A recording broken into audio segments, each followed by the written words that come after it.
Praise lord. ప్రభువైన యేసు నామములో అందరి కొందరంలో దేవుని వాక్యముల నుంచి కొరింథీయులకు రాసిన మొదటి పత్రిక 15వ అధ్యాయం 3వ వచనం. నాకు ఇయ్యబడిన ఉపదేశము మొదట మీకు అప్పగించితిని, అదేమనగా లేఖనముల ప్రకారం క్రీస్తు మన పాపముల నిమిత్తం మృతి పొందెను, సమాధి చేయబడెను, లేఖనముల ప్రకారము 3వ దినమున లేపబడెను. ప్రియమైన వాళ్ళారా, యేసుక్రీస్తు ప్రభు ఎంత ఘనమైన దేవుడు అనేది మనం చూస్తే, ఆయన లోక పాపములను మోసుకొని పోవడానికి ఈ లోకానికి నరరూపిగా వచ్చి శాపగ్రాహిగా కలవరిశిలలో ప్రాణం పెట్టినాడు.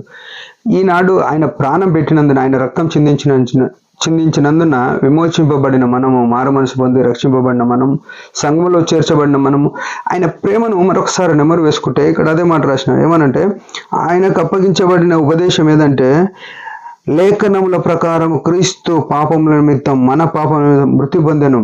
ప్రియమైన వాళ్ళారా, దేవుడు యేసుప్రభు ఎందుకు వచ్చినాడు ఈ లోకానికి అంటే, వాక్యము నెరవేర్చడానికి. ఆ లేఖనాల ప్రకారమే ఈ లోకానికి వచ్చి కలువరి శిలువలో శాపగ్రాహి అయినాడు. ఎందుకైనాడు అనే మాటకు వస్తే, మన పాపముల నిమిత్తము. అపోస్తలుడైన పౌలు మనల్ని కలుపుకొని మాట్లాడుతున్నాడు, మన పాపముల నిమిత్తము. ప్రియమైన వాళ్ళారా, నేను రుణపత్రము అంటే మన పాపములు చెప్పేసి కీర్తనలు 51వ అధ్యాయం 5వ వచనంలో, తల్లి గర్భములో పిండమైనప్పుడే నేను పాపమునని దావీదు మహారాజు చెప్తాడు.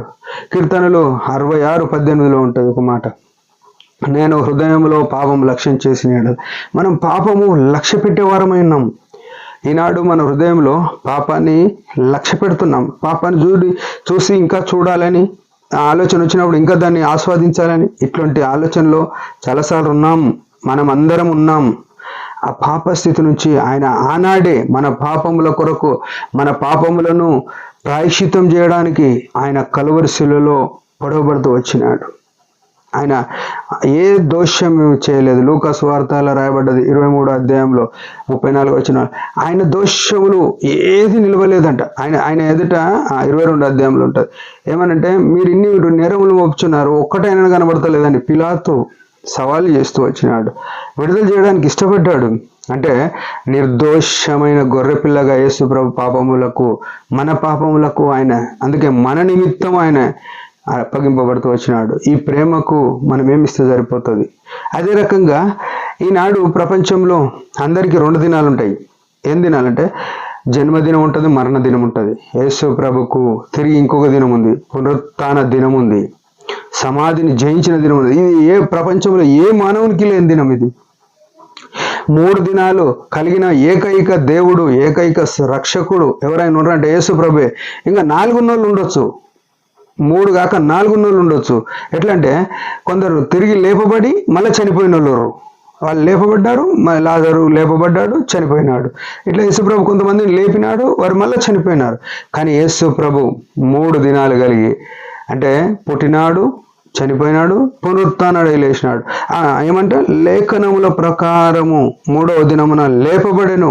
ప్రియమైన వాళ్ళారా, ఆయన నిన్ను నన్ను లేపగల సామర్థ్యుడు. ఆయన ఏమైతే చేస్తూ వచ్చినాడో అది మనకు చేయడానికి అవకాశం ఇచ్చినాడు. ఆయన ఈ లోకంలో ఉన్నప్పుడు ఒక చక్కని మాట అన్నాడు, నేనేవైతే చేసినానో నాకంటే అద్భుతాలు మీరుగిన చేస్తారని చెప్పినాడు. నేను ఎట్లా చనిపోయి తిరిగి లేపబడ్డానో, మీరు కూడా ఒకనాడు నా యందు మృతి పొందువారు, క్రీస్తునందు పొందువారు, ప్రభునందు నిద్రించిన వారు మొదట లేతురు అని తెస్సలోనికీయులకు రాసిన పత్రికలో ఉంది. క్రీస్తునందు మృతులైన వారు తిరిగి లేస్తారు అని రాయబడ్డది. అయితే దానియేలు గ్రంథంలో కొందరు లేపబడి వారు నిత్య నరకానికి వెళ్తారు, కొందరు లేపబడి నిత్య జీవానికి వెళ్తారు. నువ్వు నిత్య జీవానికి వెళ్ళే స్థితిలోనికి యేసు ప్రభు ప్రాణం పెట్టినాడు. ఆయన రక్తం చేత విమోచింపబడిన నీవు నేను ఈ ఉదయకాలంలో ఆత్మతో సత్యంతో ఆయన ఆరాధన చేద్దాం.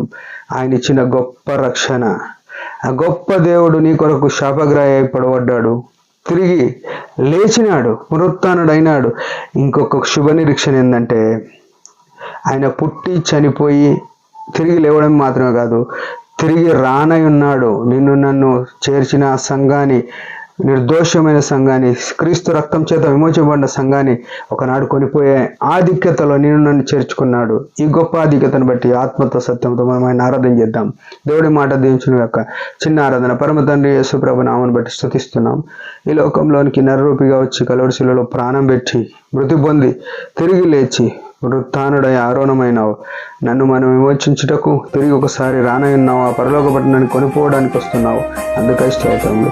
నువ్వు చేసిన ఈ గొప్ప శిలువ కార్యానికి నీ పాదాలు ముద్దు పెట్టుకొని, నీవు ఇచ్చిన రక్షణను బట్టి, నీ ప్రాణ విమోచన ధనం గొప్పదని బయలుపరిచిన దాన్ని బట్టి హృదయమార స్తుతిస్తూ యేసు నామములో ఈ కొద్ది స్తుతి ఆరాధన సమర్పించుకుంటున్నాను తండ్రి. ఆమెన్.